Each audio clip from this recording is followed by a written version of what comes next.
পদমচেন হয়ে silk route বেশ কয়েকবার ঘুরেছি। এবারে ঠিক করলাম গ্যাংটক থেকে সিল্ক রুট ঘুরে জুলুক পদমচেন হয়ে নামব। আগে মার্চ এপ্রিলে গেছি, তখন অতিরিক্ত তুষারপাতে রাস্তা বন্ধ থাকায় পুরো সিল্ক রুট ঘুরতে পারিনি। এখন মের দ্বিতীয় সপ্তাহ, রাস্তা পুরোটাই খোলা। অন্য সব জায়গার সঙ্গে এবারে ঘুরতে পারলাম নাথাং ভ্যালি আর কুপুপ গ্রামের কোনায় কোনায়। সঙ্গে আমার নিজের হোমস্টেতেও দুরাত থাকলাম।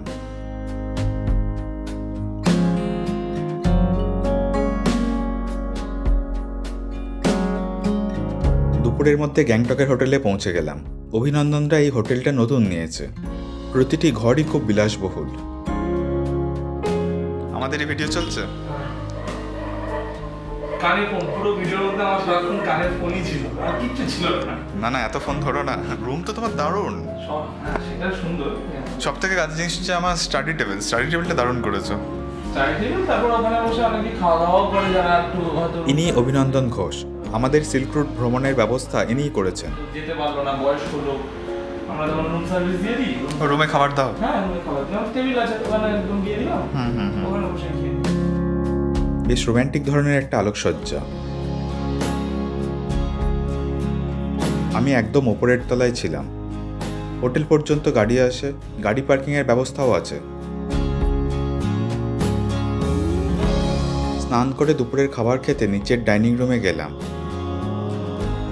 দেরাদুন চালের ভাত, পাহাড়ের ঘি, মুগের ডাল, ঝুড়ো আলু ভাজা, বেগুনি, সর্ষে পটল, দই কাতলা, চাটনি, পাঁপড় আর স্যালাড।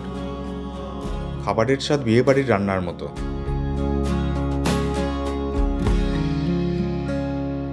এই হোটেলে থাকা খাওয়ার খরচ মাথাপিছু 1200 থেকে 1300 টাকা।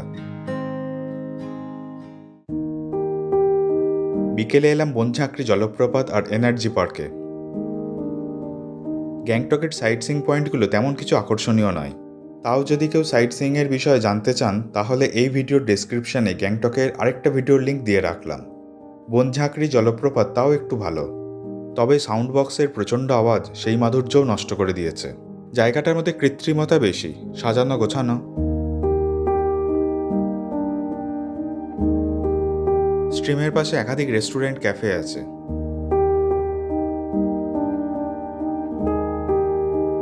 বনঝাঁকড়ি শব্দের অর্থ হলো বন জঙ্গলের ওঝা। শহরের কাছে এই ঘন জঙ্গলে জলপ্রপাতের ধারে একসময় এই ঝাঁকড়িরা থাকতেন, আর এই জঙ্গলের মধ্যেই সাধনা করতেন ভূত পিশাচ পারলৌকিক বিষয়ে। আর এর নাম ল্যামল্যামে, পেতনির মতন একটা। মূল বৈশিষ্ট্য এদের পায়ের পাতা উল্টো দিকে ঘোরানো থাকে। পাহাড়ের অনেক মানুষ এখনও ল্যামল্যামের অস্তিত্বে বিশ্বাস করেন। একদম অন্তিমে আছে এই জলপ্রপাত।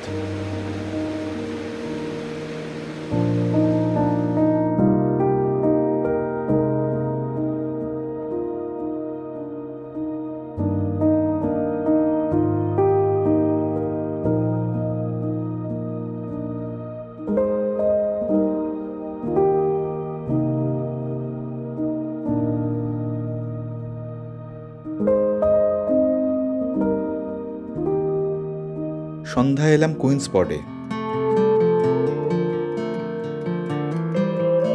এত সুন্দর রেস্টুরেন্ট আমি আগে দেখিনি। বিশাল আকারের, প্রায় পুরোটাই কাঁচের তৈরি। রুমটেক মনেস্ট্রি যেতে পড়ে। রেস্টুরেন্টের ধার দিয়েই নদী বয়ে গেছে।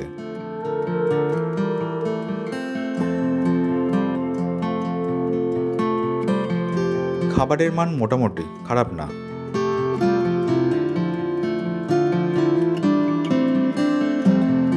এখান থেকে রুমটেক মনেস্ট্রির দিকে যাব। মনেস্ট্রি সন্ধে 6টায় বন্ধ হয়ে যায়, তাও আমরা যাচ্ছি, কারণ এই পথে রাত্রির গ্যাংটকের ছবি এইরকমভাবে দেখা যায়।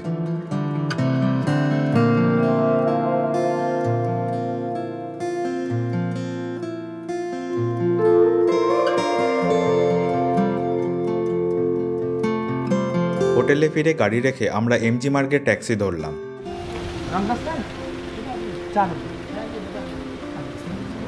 মাথাপিছু 30-40 টাকা ভাড়া।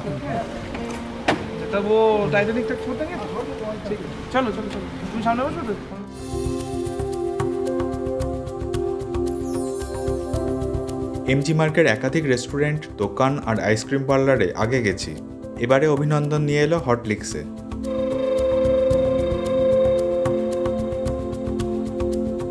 এখানকার সিজলার খুব বিখ্যাত।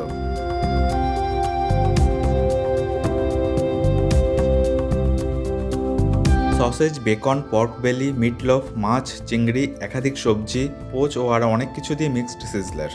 খুব ভালো খেতে।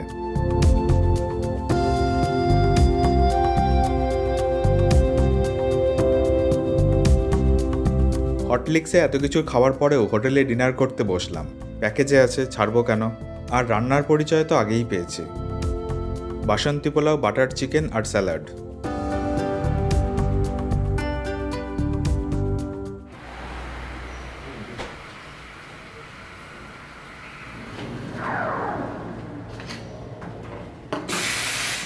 সকালে ঘুম থেকে উঠেই চলে এলাম বোজোগাড়ির এই ক্যাফেতে।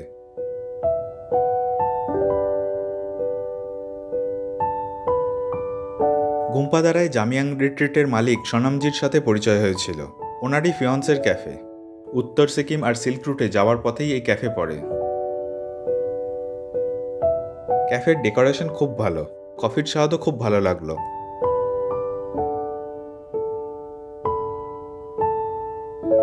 এর মধ্যে পারমিট পেয়ে গেছি। আমরা বেরিয়ে পড়লাম সিল্ক রুটের উদ্দেশ্যে। সিল্ক রুটের প্যাকেজে প্রতিদিনের গাড়ি ভাড়া পড়ে 4,000 থেকে 4,500 টাকা। বাইক নিয়েও ঘোরা যায়। সেই ক্ষেত্রে গ্যাংটক হয়েই ভ্রমণ শুরু করতে হবে। যত উপরে উঠতে থাকলাম আবহাওয়া খারাপ হতে থাকলো। মন্দাকিনী জলপ্রপাতে এসে আবহাওয়া খুব খারাপ হয়ে গেল।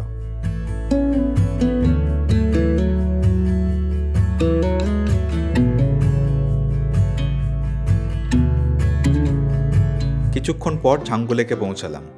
গ্যাংটক থেকে 40 কিলোমিটার দূরে 12,313 ফিট উচ্চতায় অবস্থিত।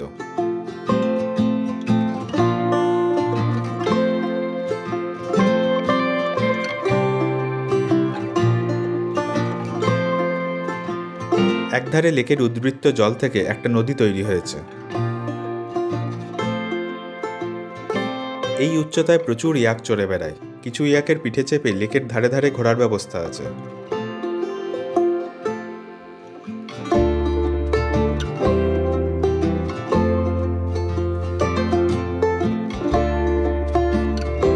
এখানে দুটো ওয়াশরুম, দুটো ক্যাফে কাম রেস্টুরেন্ট আর উচ্চতাজনিত সমস্যার জন্য চিকিৎসার ব্যবস্থা আছে। কাউন্টারে 600 টাকায় পোর্টেবল অক্সিজেন কেন পাওয়া যাচ্ছে। ছাঙ্গু রোপওয়ে ভারতের সর্বোচ্চ যাত্রীবাহী রোপওয়ে। যাওয়া আসা নিয়ে 360 টাকা টিকিট।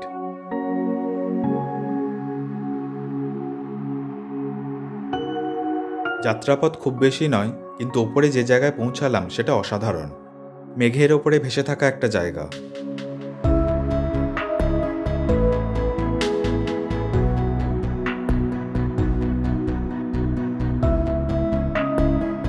দূরের ওই পাহাড়টা সম্ভবত নাথুলা। নাথুলা যেতে 4,500 থেকে 5,000 টাকা অতিরিক্ত খরচ হয়। শুধুমাত্র সোমবার নাথুলা যাওয়ার পারমিট দেওয়া হয় না। যে 3টি পথে চীনের সঙ্গে ভারতের বাণিজ্য হয় তার মধ্যে নাথুলা একটি।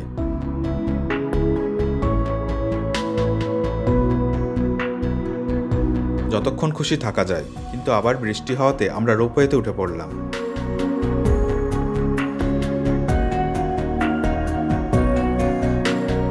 দুপুরের খাবার খেতে নিচের রেস্টুরেন্টে এলাম। এই খরচ প্যাকেজের মধ্যে নয়।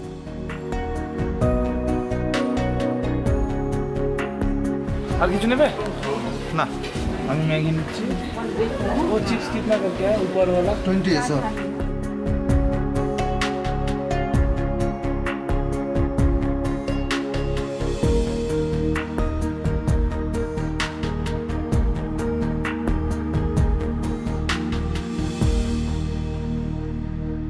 কিছুটা যাওয়ার পর গাড়ি দাঁড় করালাম।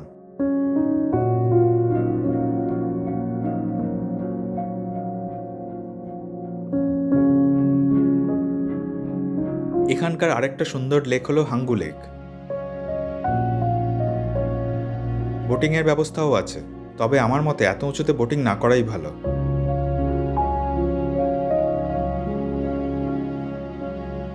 এরপর পৌঁছালাম বাবা হরভজন সিং এর নতুন মন্দিরে।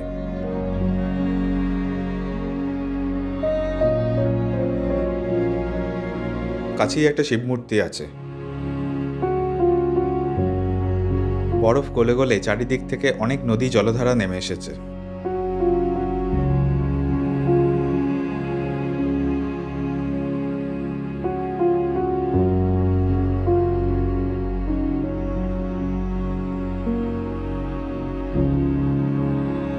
এই রাস্তা দিয়ে মেমেঞ্চো লেক যাওয়া যায়, দূর থেকে দেখাও যাচ্ছে।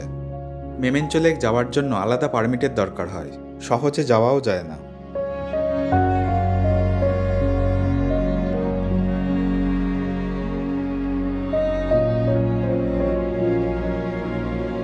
এরপর এলাম পৃথিবীর সর্বোচ্চ গলফ কোর্সে, 13,025 ফিট উচ্চতায় অবস্থিত। মাঝখান দিয়ে সুন্দরভাবে একটা নদী বয়ে গেছে।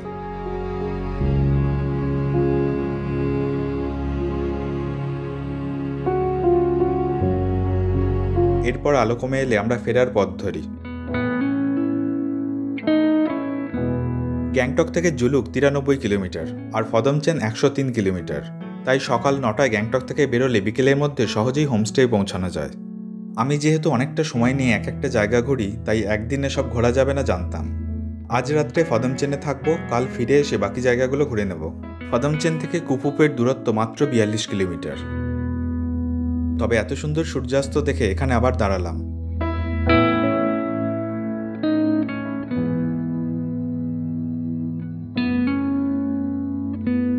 থাম্বি ভিউ পয়েন্টেও দাঁড়াতে হলো। গোধূলির আলোয় জিগজ্যাগ রোডের সৌন্দর্য উপভোগ করছিলাম।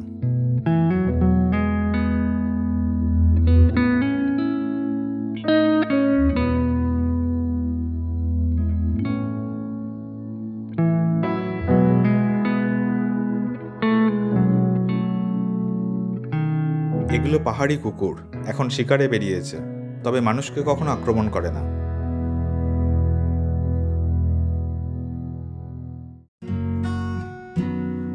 সন্ধ্যায় ফদমচেন পৌঁছালাম। প্রসঙ্গত বলি, এই হোমস্টেটা আমি আর অভিনন্দন লিজে নিয়েছি, তবে দেখাশোনা, পরিচালনা, বুকিং সংক্রান্ত যাবতীয় কাজ অভিনন্দন একাই করেন। আমি শুধু মাঝে মাঝে এসে কয়েকদিন আরাম করে যাই। এই হোমস্টেতে থাকা খাওয়া নিয়ে মাথাপিছু খরচ 1000 থেকে 1200 টাকা। তবে অতিথি আপ্যায়ন, রান্না সহ যাবতীয় কাজ করেন এই বাড়ির সদস্যরাই। ছোট্ট গুঞ্জংয়ের সাথে আবার দেখা হলো। কয়েকদিনের জন্য গুঞ্জংয়ের দিদা বেড়াতে এসেছেন।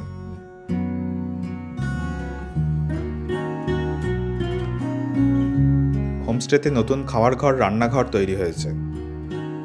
দিদির রান্না আমার ভালোই লাগে। আজ মুরগি কষা অসাধারণ করেছেন।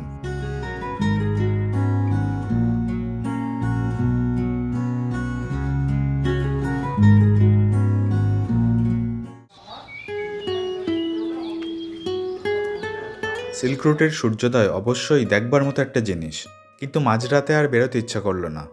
আগে দেখেছি যদিও। এই ঘর দুটো নতুন তৈরি হয়েছে, একদম রাস্তার ধারে। যাদের সিঁড়ি ভাঙতে অসুবিধে হয় তাদের কথা ভেবে। এর নিচেই খাওয়ার ঘর। তবে আগের ঘরগুলো থেকে আরও ভালো ভিউ পাওয়া যায়।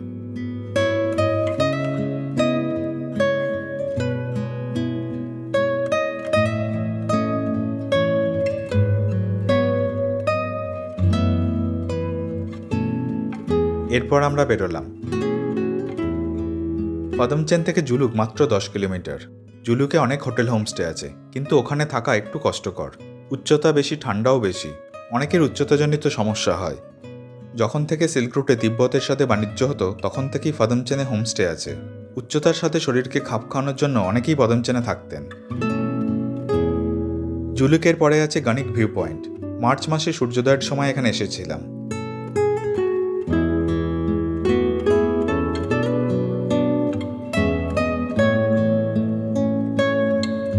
এরপরে আছে থাম্বি ভিউ পয়েন্ট, এখানকার সূর্যাস্ত বিখ্যাত। তারপরে আছে লুংথুং ভিউ পয়েন্ট আর লুংথুং গ্রাম। লুংথুং থেকে কাঞ্চনজঙ্ঘা সিল্ক রুটের মধ্যে সম্ভবত সবথেকে ভালো দেখা যায়।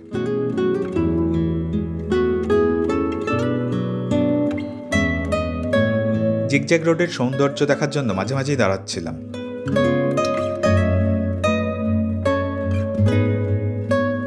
জানুয়ারি থেকে এপ্রিল পর্যন্ত সিল্ক রুটে বরফ দেখতে পাওয়ার সম্ভাবনা থাকে। তখন হঠাৎ হঠাৎ রাস্তা বন্ধ হয়ে যায়। অনেক সময় পারমিটও পাওয়া যায় না। পারমিট পাওয়া গেলেও সম্পূর্ণ সিল্ক রুটের পারমিট নাও পাওয়া যেতে পারে। আবার হঠাৎ তুষারপাতে অনেক পর্যটক রাস্তায় আটকেও পড়েন। এত কিছু সত্ত্বেও তুষারের সৌন্দর্যের কারণে ওই সময় সবথেকে বেশি পর্যটক ঘুরতে আসেন। জুলাই আগস্ট বর্ষাকাল থাকে, সেপ্টেম্বর অক্টোবর এই জায়গাগুলো সবুজ হয়ে থাকে।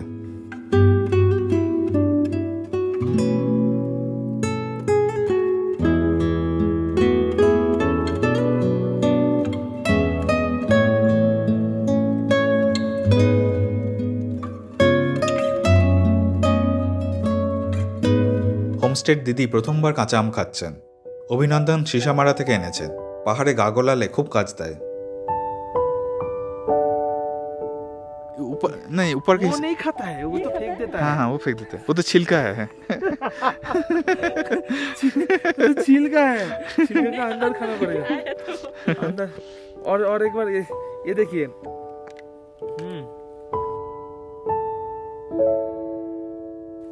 अभी अंदर में अभी देखिए वो निकल लीजिए वो। ये सफेद भी मत खाना, ये भी नहीं क्या है। अभी इसको खाइए, हाँ खाइए, वैसे ही दांत से काटना पड़ेगा तो। हाँ देखिए आपको फेस दिखाइए। बहुत खट्टा है। জুলুক থেকে 19 কিলোমিটার উপরে আছে লুংথুং সিবা সানরাইজ পয়েন্ট। এটা মার্চের ছবি। সূর্যোদয়ের জন্য এটা এখানকার সবথেকে ভালো পয়েন্ট।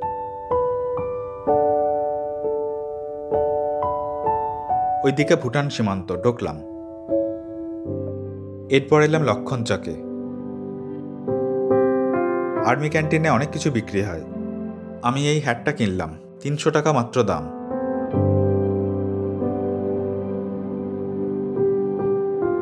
খাবারও ভালো ছিল। এখান থেকে সোজা গেলে ওল্ড বাবা মন্দির আর বাঁদিকে নাথাং ভ্যালি যাওয়ার রাস্তা। নাথাং ভ্যালির গ্রামের মধ্যে যাওয়ার জন্য অতিরিক্ত কিছু খরচ হয়। গ্রামের ভিতরে না যেতে চাইলে রাস্তার ওপরের ভিউ পয়েন্ট থেকেও ভ্যালি দেখানো হয়।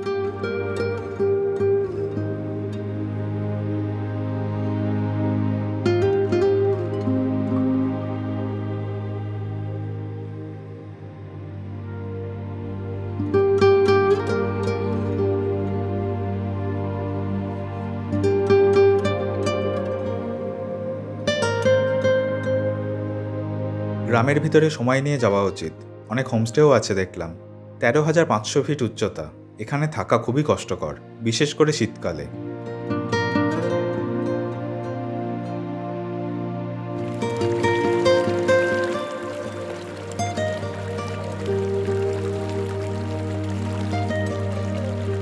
বেশিরভাগ বাড়ি টিন দিয়ে তৈরি। অনেক দোকানও আছে। দোকানগুলো বিভিন্ন রকম মদে ঠাসা।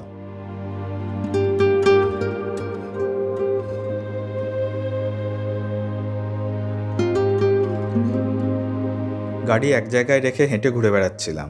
প্রথমে মনেস্ট্রির পথ ধরলাম।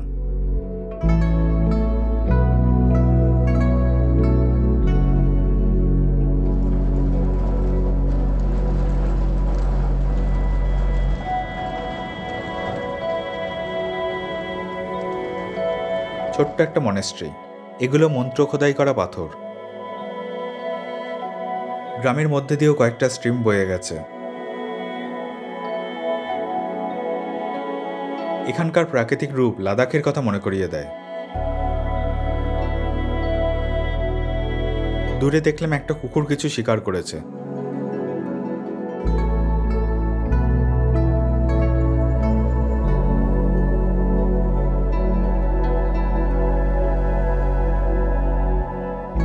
ঘুরতে ঘুরতে গ্রামের আরেক প্রান্তে এলাম। এই রকম গ্রামে কয়েকদিন থাকতে না পারলে ঠিক মন ভরে না।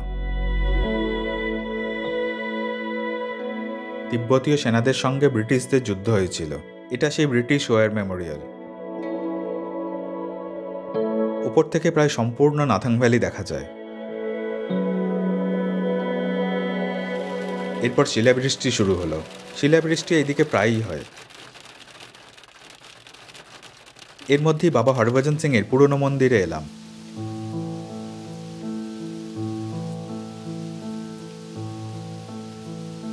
শোনা যায় এখনও তিনি ডিউটি করেন, আর কোনো বিপদের সম্ভাবনা দেখা দিলে সেনাদের সতর্কও করেন।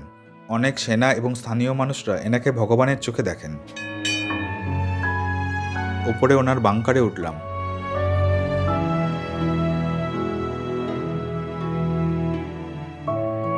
কুপুব, নাথাং এইসব গ্রামের মধ্যে যাওয়ার জন্য আলাদা খরচ হয়। তাও কখনো কখনো ড্রাইভাররা রাজি হন না এত লম্বা ট্রিপ করতে।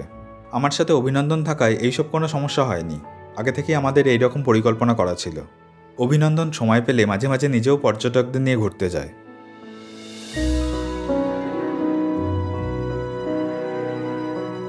এই খাতায় ভক্তরা মনোকামনা লেখেন। একজন মানুষ যা যা ব্যবহার করেন সব এখানে আছে।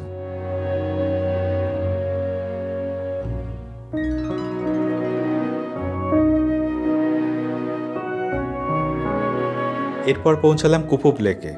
লেকের আকৃতি প্রায় হাতির মতো হওয়ায় এর আরেক নাম এলিফ্যান্ট লেক।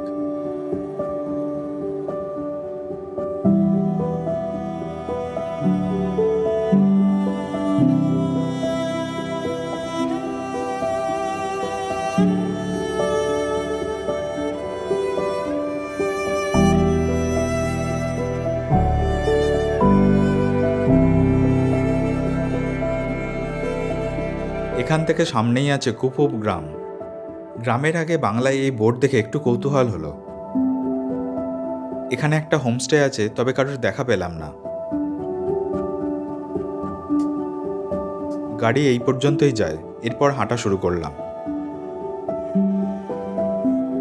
এখানে একটা নতুন মনেস্ট্রি তৈরি হচ্ছে। বৃষ্টি থামার পর এখন চারিদিক আরো সুন্দর হয়ে গেছে।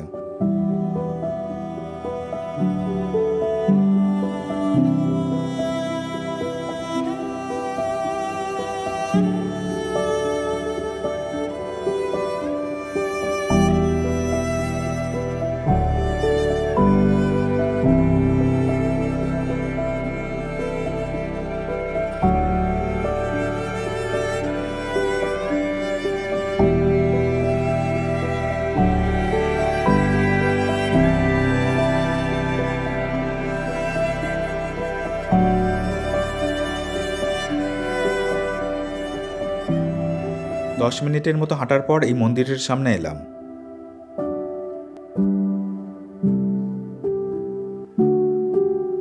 দক্ষিণেশ্বরের কালী মন্দিরের সাথে এর কোনো মিল নেই।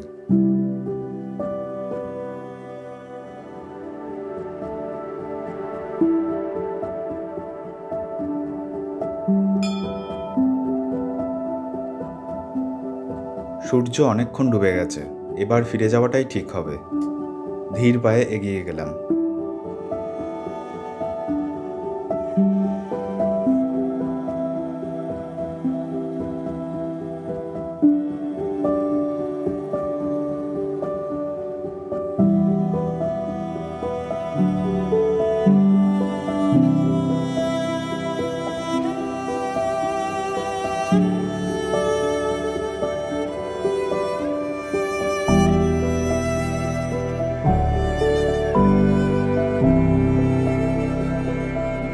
সন্ধ্যায় হোমস্টে পৌঁছালাম।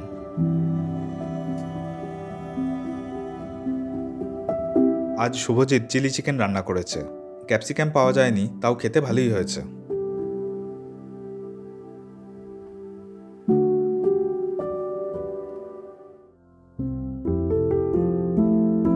পদমচেন থেকে নামার সময় অনেক কিছু দেখার আছে। একাধিক সুন্দর সুন্দর গ্রামও আছে। আমার আগে দেখা, তাই আমি সামালবং চলে এলাম।